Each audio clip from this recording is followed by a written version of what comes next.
We're going to begin this bulletin with a very unusual story. We've all seen the Tom Hanks movie, The Terminal. We've seen that there was a depiction where there was a man who was stuck inside an airport under different circumstances. He lost his citizenship. He could not enter the country. He could not come out of the airport. He stayed in the airport for 10 long days, perhaps longer. Now, cut to real life. We are talking about Indira Gandhi International Terminal, T3. And something similar has happened, though the circumstances were not the same, but the act was absolutely similar. While security in the national capital was at an all-time high around the Republic Day, a shocking case has now emerged that has exposed the lax security at Delhi's Indira Gandhi International Airport. A man by the name of Abdulla entered the IGI Airport with a fake ticket and managed to stay inside for 10 days undetected. The man was thrown out of the airport when his ticket was found to be fake, but unwilling to give up, he re-entered the airport and this time managed to stay inside for 10 days before he was noticed by a housekeeping staffer who alerted the CISF. The revelation has come as a huge embarrassment for the Central Industrial Security Force, the CISF, which is in charge of the airport security. The man has now been questioned by the Intelligence Bureau and the Special Cell of the Delhi Police, but no terror link has emerged as yet. The man has also revealed that he did not have much money and consumed dry fruits and snacks to survive for 10 long days.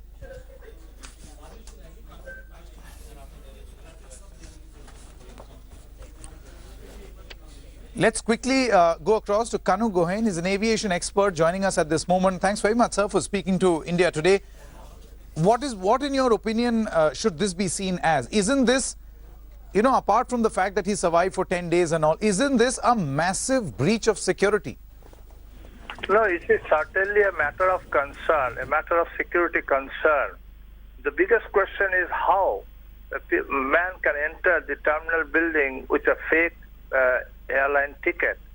Well, we must also appreciate that the CISF, which is doing this guarding duty, they, besides the uniformed people at the gate checking the tickets before passengers go in, they also have in plain clothes surveillance inside the airport. So I can't believe that the person who is staying there for 10 days, as reported in the media, went undetected by the internal vigilance of the security agency at the airport. And I'm sure, taking a cue from this case, the security agencies will remodel their strategies for surveillance within the airport. And also, Mr. Gohain, as far as CISF is concerned, the entire area, first of all, the security that happens at Indian airports, one really gets to see this sort of security elsewhere. We've been in other countries and we have seen that you don't have a guard standing and checking your ticket. So obviously security measures are in place. Do you think that this is an eye-opener of the fact that we've become a little lax in carrying out those operations? You cannot rule out complacency in your work when you are doing the same thing on job. But at the same time, you must appreciate the technology advances though we are making, but are we equipped to detect technology frauds? For example, a fake ticket is a fraud, isn't it?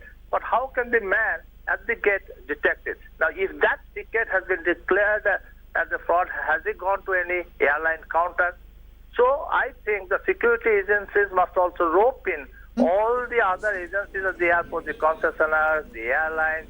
So whenever they detect such things, they should report back to the security control room for their action. Absolutely. But how it didn't happen in this case is a matter of concern, and I'm sure the security agencies will remodel their strategies for surveillance inside the airport. Kanu Gohain, many thanks for joining us at this moment. Let's quickly take a look at what happened, the sequence of events. First of all, this happened close to Republic Day, which is, by the way, the time when there is maximum security alert. This is a man who enters the airport on a fake ticket. He manages to surpass the first checkpoint, but then he's caught and thrown out of the airport. So the security agencies think that this is over. But he re-enters through another gate using a photocopy of the earlier ticket. This time around, he gets lucky and stays inside the airport for 10 long days. Wonder what he was thinking, that he would be able to fly out. But he stays inside for 10 long days. He survives on dry fruits and snacks. Then, suddenly, on the 10th day, he was caught. The support staff reported this matter to the CISF and then he was thrown out again. It is interesting here to mention this fact, and let's quickly go across to Anindo Banerjee at this moment. Anindo, the fact that this happened near Republic Day, that is in January, and is coming to light now, this is also a case of perhaps people trying to brush this under the carpet to try to hush up the matter. Absolutely, Sanket. Remember, 26th January is the time when the country is in an all-time high alert, particularly of the year. And you know, this time around for 15 days, all airports, all national, all international, or domestic airports in the country were inaccessible for people who would otherwise go inside to receive their people who are coming flying in. So that is having said that and having witnessed that unprecedented scenario.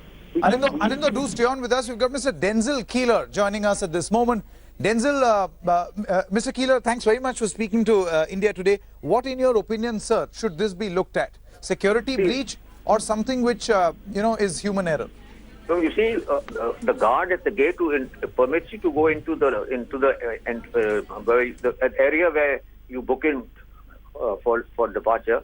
That the police people there, security people, only look at your ticket and they look at your identification. So they are not in a position to prove or to even discover whether your ticket is false or true. So actually, anyone who forges a ticket does it in a simply way and just shows that he will be allowed in. So this is a weakness in the system. Once he's in, he can stay there as long as he likes. Nobody keeps the check. He can be there 1 day, 2 days, 3 days, and beyond that. No, but so don't you think this is a massive flaw? Don't you think this is a massive flaw in the design in which we are carrying out our security measures at the airport? Absolutely. Okay. Denzil Keeler, many thanks for joining us at this moment and telling us that this has happened for the first time. This can happen again because there is a massive flaw in the way security systems have been designed for our airports. Let's quickly go across to Jugal Purohit. Jugal Purohit now joins us on the phone line with all the latest. Jugal, what more information have you gathered from the DGCA, from the various agencies that are probing this? And also, isn't it a bit shocking that you've got security experts, you've got aviation experts who are saying that we don't have a system, a robust system. We may have all those guards and all to check your ticket, but we have no system to ascertain whether the ticket is genuine or fake.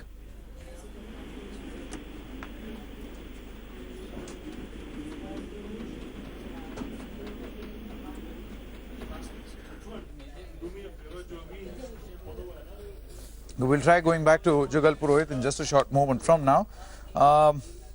Let's quickly take a look at another set of graphics that we've been able to prepare, and we'll put them on the screen right now.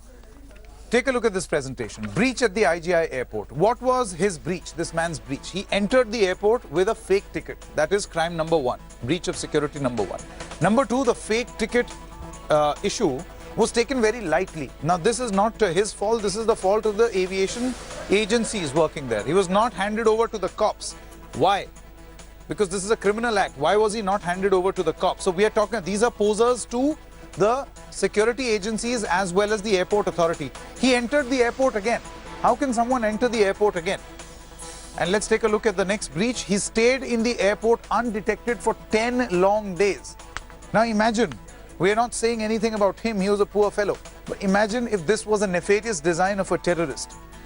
How many people's life are we putting at risk because of these massive loopholes? This should be perhaps an attempt to understand where all our security is lax, or we can possibly plug the loopholes in our security systems and correct it to prevent a massive accident or a terror strike in the future.